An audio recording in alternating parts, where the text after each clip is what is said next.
¿Qué tal? Qué gusto que podamos reunirnos un día más en nuestra serie Siguiendo las huellas de Jesús de Nazaret. Hoy es el sábado 21 de febrero y es la meditación número 18 de esta serie. Nuestro texto bíblico es Lucas 3, 21 al 38 y primer libro de Crónicas, capítulo número 3.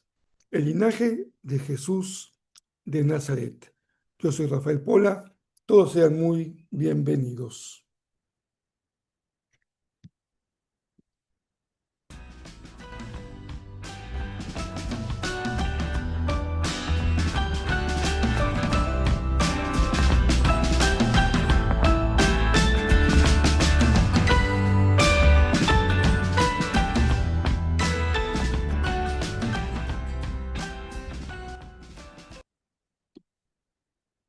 Continuamos nuestra meditación sobre Jesús de Nazaret. Ha sido un verdadero disfrute espiritual, una enorme bendición el poder seguir juntos conociendo mejor a nuestro Señor Jesucristo, a quien ya hemos conocido. Yo creo que lo podemos decir todos, sin duda, ya lo hemos conocido como nuestro Señor y como nuestro Salvador. Pero es verdad que debemos profundizar acerca de aquel a quien seguimos. En Lucas 3, el evangelista hace un paréntesis en su narración e introduce esta lista genealógica. Las listas genealógicas son de esos párrafos en la Biblia que uno trata de saltar lo más rápidamente posible porque pueden tornarse un poco aburridos. Uno se queda con la duda, ¿por qué leer nombre tras nombre tras nombre? Pero como podemos entender fácilmente, aquí hay otra respuesta a nuestra pregunta respecto a aquel a quien seguimos. ¿Quién es Jesús? Lucas nos dice, vamos a revisar su origen.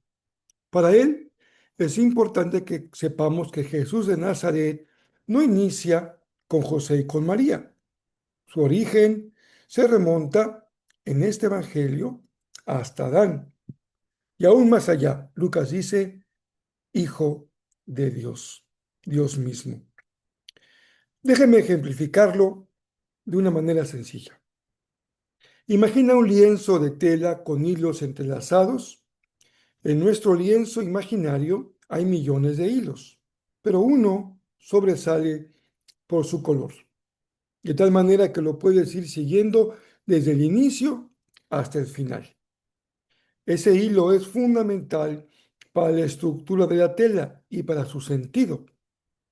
Lucas encuentra el hilo que lleva desde Adán hasta Jesús de Nazaret.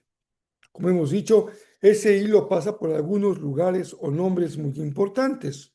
Adán, Noé, Abraham y los demás patriarcas, David y finalmente Jesús.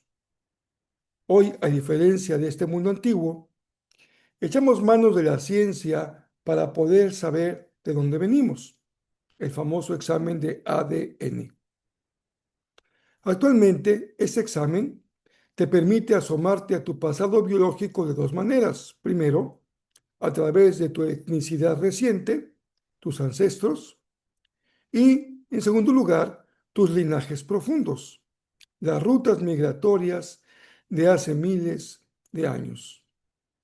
Lo que realmente te informa el examen es con qué grupos de personas compartes fragmentos de código genético, permitiéndote encontrar, entre comillas, primos biológicos en todo el mundo o identificar de qué regiones geográficas provienen tus rasgos.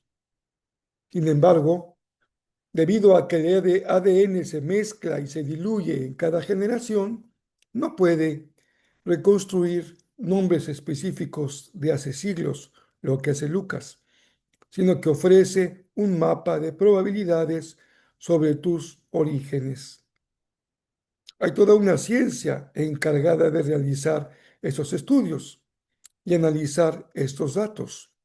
Es la genética de poblaciones, una rama que combina la biología molecular con la estadística para que podamos entender cómo se mueven los genes en los grupos humanos a lo largo del tiempo. Pero Lucas echa mano como buen científico, como buen médico, de lo que tiene a su mano, las listas genealógicas, y la coloca en el lugar adecuado, en su evangelio, justamente después del bautismo de Jesús y antes de la tentación en el desierto. Lucas 3:23 empieza diciendo: Jesús tenía unos 30 años cuando comenzó su ministerio público. Y este dato, una vez más, corrobora el interés histórico que tiene Lucas para identificar los momentos en que Jesús vivió y ministró. Ya empieza con la lista, pero es de adelante hacia atrás, es decir, del presente hacia el pasado. Jesús, hijo de José, José, hijo de Elí, hijo de Matat, y así continúa uno tras otro de los nombres de las generaciones que va sumando el evangelista Lucas, hasta que en el verso 38 dice: Cainán era hijo de Enos era hijo de Set era hijo de Adán, el hijo nacido después de la muerte de Abel. Adán era hijo de Dios. En pocas palabras, la lista de nombres que presenta Lucas no es un simple árbol genealógico, no solamente mencionar los ancestros, sino incluye un mensaje de esperanza para todos. ¿Por qué? Al rastrear el origen de Jesús, no solo pasa por los judíos, disculpen, es intencional el hecho de que Lucas traza los ancestros hasta llegar a Adán, lo que sería el primer hombre. Y finalmente menciona incluso al Señor. El evangelista, ¿qué nos dice? Que Jesús vino a salvar a la humanidad entera. Al colocar esta lista junto antes de que Jesús empiece su trabajo, su ministerio, el Evangelio nos asegura que Él es el indicado. Es totalmente humano, hermano de todos nosotros, pero también es el Hijo de Dios con el poder de darnos un nuevo comienzo. Pero las listas genealógicas eran comunes en el pueblo de Israel. Hemos citado 1 Crónicas 3. Aquí encontramos las listas genealógicas de David. Empieza diciendo el texto, o enumerando, mejor dicho, a los hijos de David que nacieron en Hebrón. Dice el verso número 4 de 1 Crónicas 3. 6 hijos le nacieron a David en Hebrón. Luego menciona que David reinó 33 años en Jerusalén y que David tuvo hijos en Jerusalén, incluso también de concubinas.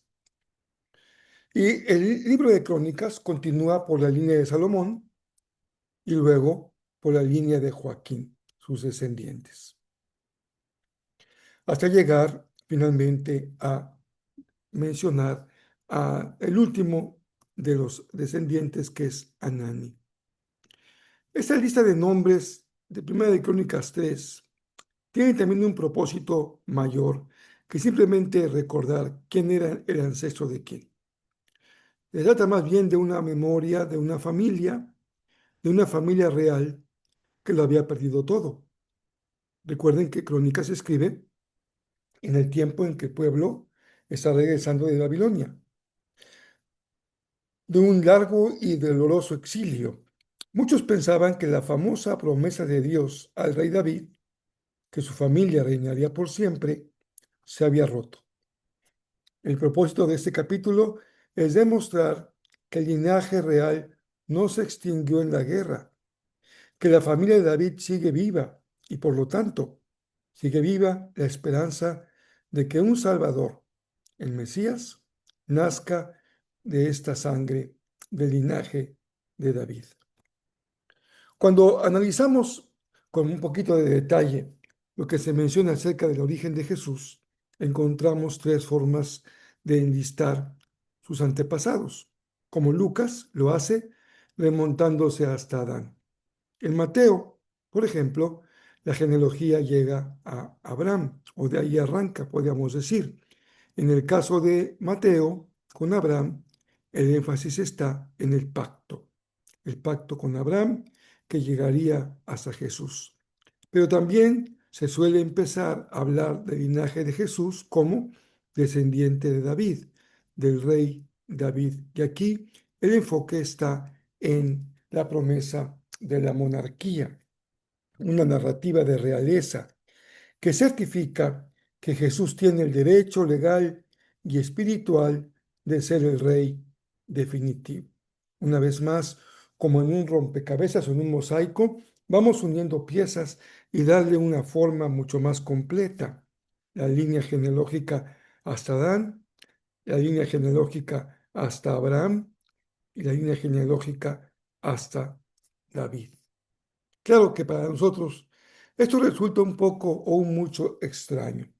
Hoy en día las genealogías han perdido peso porque vivimos en una sociedad que valora más lo que hacemos, nuestro esfuerzo personal, que nuestro origen o nuestros antecedentes.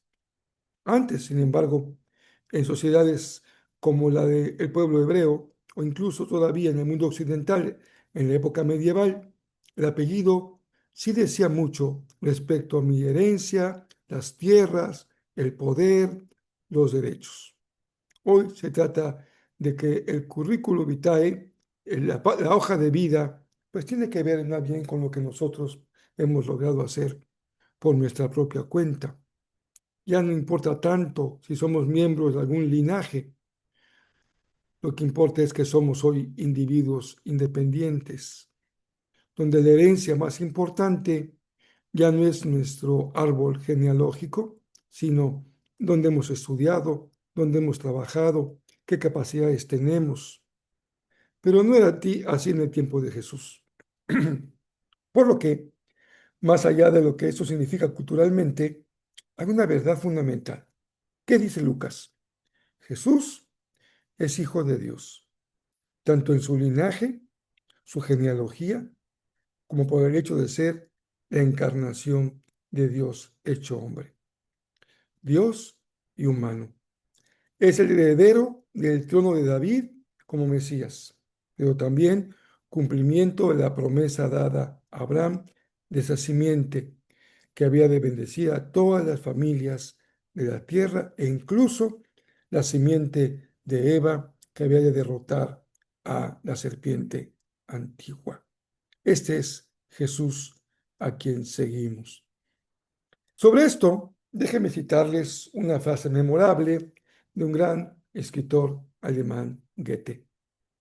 Dice así: quien no sabe llevar su contabilidad por 3000 años, un largo periodo histórico, se queda a oscuras, no sabe quién es, se queda en la ignorancia y vive solo al día.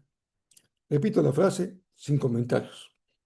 Quien no sabe llevar su contabilidad por 3000 años, se queda a oscuras, en la ignorancia y vive solo al día. Esta frase se encuentra en la obra de Goethe, Diván de Oriente y Occidente, escrita en 1819. Pues ese sábado terminemos también con una pregunta que nos permita reflexionar. Tal vez tengamos hoy un poquito de tiempo para sentarnos, tomarnos un cafecito y reflexionar y también comprometernos a que la palabra se transforme en hechos, en acciones. Tú y yo, como todos, tenemos una historia. ¿Conoces tu historia? ¿Conoces tu genealogía? ¿Conoces tus herencias, tu ADN? Sin embargo, saberlo nos da un poco de luz, pero lo que realmente está en nuestra mano es el presente. El pasado es inmodificable, pero el presente está bajo nuestras manos el poder tomar decisiones. Y el presente, lo que tú hagas hoy, va a determinar lo que coseches en el futuro. Y lo que más allá de ti se coseche en el futuro. Sin duda que mis bisabuelos, mis abuelos, mis padres fueron una aportación importante para lo que yo soy el día de hoy. Pero ahora yo decido aquello que puedo también heredar o la estafeta que puedo compartir y pasar a mis generaciones. ¿Qué valores o legado estás cultivando conscientemente para que quede en tu propia genealogía, en tu genealogía biológica o en la social? Sin duda que hay cosas que podemos ir dejando como semillitas. Puede ser una acción que implique restauración, puede ser un legado que implique esperanza y que eso sea una verdadera herencia para los que vendrán después. ¿Y qué decir si se trata de tu fe como tu legado? Se trata de tu integridad, tu veracidad, tu justicia, tu prosperidad. Sin duda que será un legado digno de ser reconocido y motivo de gratitud al Señor por lo que podemos dejar a las futuras generaciones. Hasta aquí llegamos hoy. Espero que tengan un sábado de descanso. Si tienen que trabajar, bendigan al Señor porque tienen trabajo y listos mañana para glorificar y exaltar el nombre de nuestro Dios.